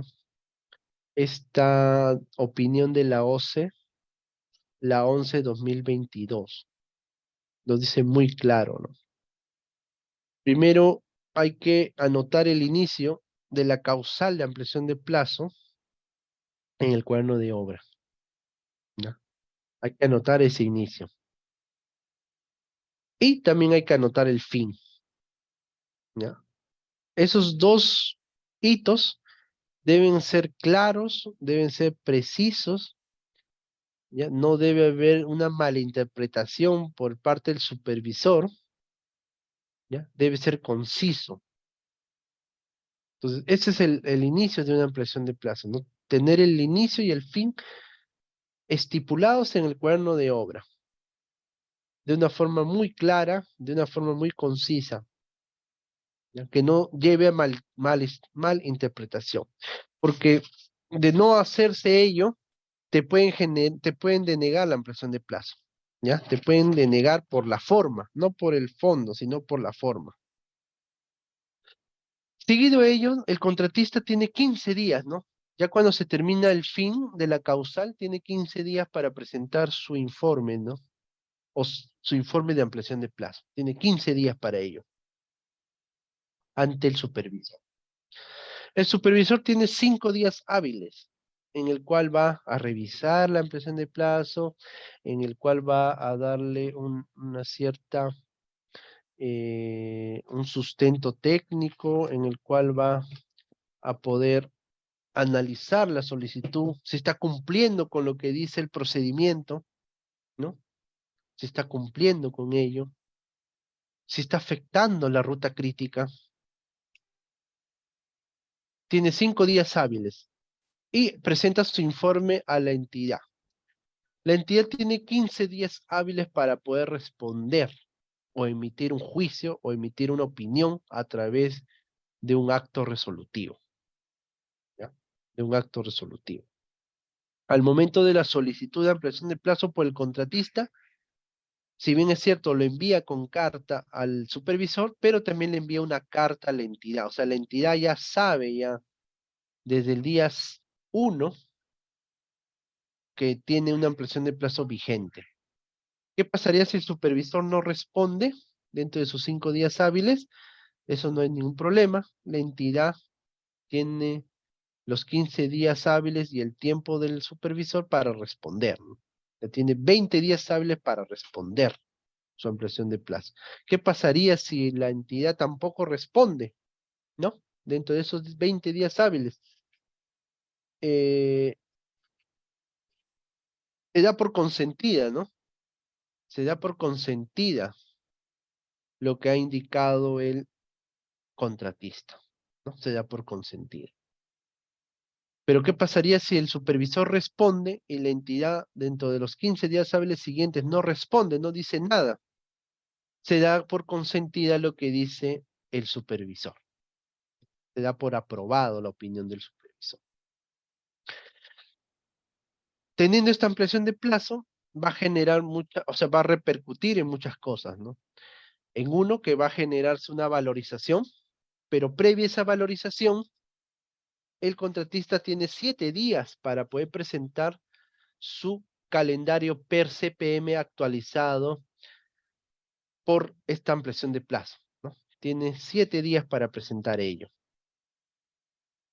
Seguido a ello, la supervisión tiene 7 días para poder emitir una opinión a ese calendario previa, previa coordinación, previa concuerdo con el contratista en el tema del calendario, ¿no? Entonces, en 7 días emite su opinión y en 7 días la entidad emite su aprobación de este nuevo calendario por la aprobación de la ampliación de plazo. El calendario CPM se actualiza y el calendario valorizado también se actualiza, ¿no? Esos dos se actualizan y con ello ya tiene la potestad de poder realizar la valorización de sus mayores gastos generales variables, ¿ya? Eso es por parte de las ampliaciones de plazo y cómo repercute ello. De ahí tenemos los adicionales de obra, ¿no? Un adicional de obra es una prestación de carácter excepcional que no se encuentra considerada en el expediente técnico ni en el contrato, cuya realización resulta indispensable y o necesaria, ¿no? Eso hay que tenerlo en cuenta y hay que tenerlo muy claro. Resulta indispensable y o necesaria para dar cumplimiento a la meta de la obra principal, ¿no? Indispensable y o necesaria. Los adicionales de obra hay de dos formas, ¿no? Cuando son menores al 15% y cuando son mayores al 15%, ¿no? ¿Cuál es el procedimiento para realizar un adicional de obra? Ahora lo vamos a revisar, ¿es yo? Cuando son adicionales mayores al 15%, necesita una autorización expresa de la Contraloría General de la República, eso ya lo hemos visto, creo que lo hemos identificado, lo hemos indicado. Y cuando son menores a 15%, con una aprobación, una resolución del titular de la entidad es suficiente, ¿no? ¿Cómo calculamos ese porcentaje de adicional de obra o ese porcentaje de incidencia? Sumando todos los presupuestos adicionales más los mayores metrados y quitando el presupuesto deductivo vinculante, ¿no? Entre el presupuesto del contrato original. Eso tiene que ser menor al 15% para que solamente tenga una resolución de la entidad. Hay situaciones imprevisibles posteriores a la suscripción del contrato, por eso se generan estos adicionales. Deficiencia del expediente técnico también. Y mayores metrados que provienen de una modificación del diseño de ingeniería, ¿no? Tres causales que nos pueden generar algún tipo de adicionales de obra.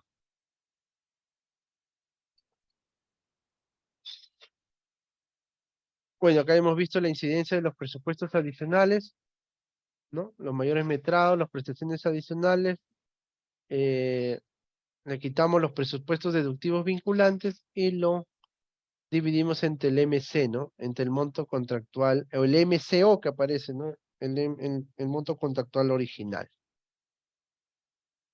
¿Cuál es el procedimiento para ello? El procedimiento es eh, anotar la necesidad en el cuaderno de obra, la necesidad de realizar un presupuesto adicional, ¿ya? Entonces ahí explica muy conciso el residente por qué se tiene que ejecutar este adicional de obra o sea, en el cuaderno de obra, anota la necesidad. 5 días después, ¿ya? 5 días después, el supervisor de obra ratifica esa necesidad a través de un informe. Ratifica la necesidad o la procedencia del adicional, ¿ya? 5 días después de la necesidad. Después de 15 días de anotar la necesidad, el contratista emite su informe técnico, ¿no? Su expediente técnico del adicional de obra, ¿ya? Emite su expediente técnico, donde ya hemos visto que contiene especificaciones, planos, presupuestos, fórmulas, metrados, memorias, etc., ¿no? 15 días tiene para ello. Si todo sale bien, si todo sale ok, en 10 días el supervisor emite su informe de conformidad. Quiere decir que está conforme con el expediente técnico presentado, que está de acuerdo con los montos. Si es que hay que pactar precios, también se pactan precios en el tiempo en el tiempo del contratista, y con ello emite su informe de conformidad. Pero ¿qué pasaría si el supervisor no está de acuerdo? ¿No? Ve que hay observaciones, ve que no está bien formulado, ve que le faltan muchas cosas, muchas especificaciones, no están bien los metrados, no están bien los planos. Entonces, evocando o trayendo a colación la opinión 107/2021, el supervisor puede devolver el expediente técnico para su reformulación, ¿ya? Y con ello se regenera nuevamente el proceso para que pueda emitir el contratista su informe técnico reformulado. Hay que leer, por favor, esa opinión. Es una opinión muy importante, ¿no? Muy importante para estos tipos de procedimientos. Nuevamente ingresa el expediente reformulado, nuevamente tiene 10 días para formular o para que el supervisor emita su conformidad y da su conformidad. 10 días para que dé su conformidad, emite su informe. Después de ello tiene 12 días hábiles la entidad para pronunciarse sobre este adicional deductivo o adicional de obra o mayores metrados, ¿no? Tiene 12 días para pronunciarse a través de un acto resolutivo, ¿no? A través de un acto resolutivo. Ese es el procedimiento que se genera para una ampliación de plazo, no, disculpen, para un adicional de obra, ¿no? Es un proceso muy largo, ¿no? Muy largo, que tiene casi unos 40 días aproximadamente, ¿no? 15 más 10 son 25 más 15 días de esto, como unos 40 días, ¿no? Para un proceso de adicionales de obra. Y para un proceso de ampliaciones de plazo, casi tiene unos, igual, ¿no? Unos 35 a 40 días un proceso de ampliación de plazo. Por eso es que al momento de generar esta revisión del expediente técnico, se tuvo que prever todos estos temas para ya ir generándolas, para ir generando ya los expedientes correspondientes, ¿no? Y no poder así, y no hacer un retraso de la obra. Algunos paneles fotográficos, bueno, acá tenemos, ¿no?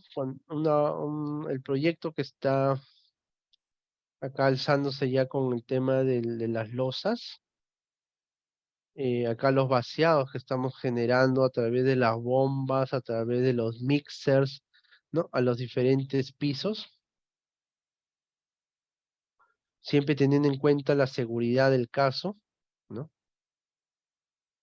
Ya acá estamos en la parte de la azotea, donde estamos realizando ya la instalación de los equipos de aire acondicionado, de las casetas del grupo electrógeno, y ya en estos entrepisos ya tenemos instalados todos los sistemas, las especialidades, ¿no? El agua contra incendio, las instalaciones eléctricas, sanitarias, ya estamos realizando los temas de acabados, ¿no? La colocación de puertas, colocación de muebles, de vidrios, pintados, mayólicas y todo ello, ¿no?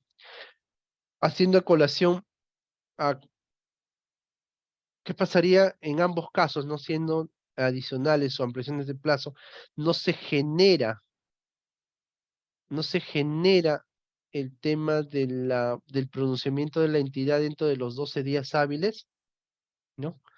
Tiene eh, el contratista tiene la potestad de poder generar una ampliación de plazo para un adicional de obra, solamente para el adicional de obra, no para la ampliación de plazo como tal, ¿no? No hay una ampliación sobre una ampliación, sino solamente para el adicional de obra, ¿no? Tiene ese tiempo que está demorando en emitir el acto resolutivo, el contratista tiene el derecho de presentar su ampliación, solicitar su ampliación de plazo por la no respuesta o la no emisión del acto resolutivo.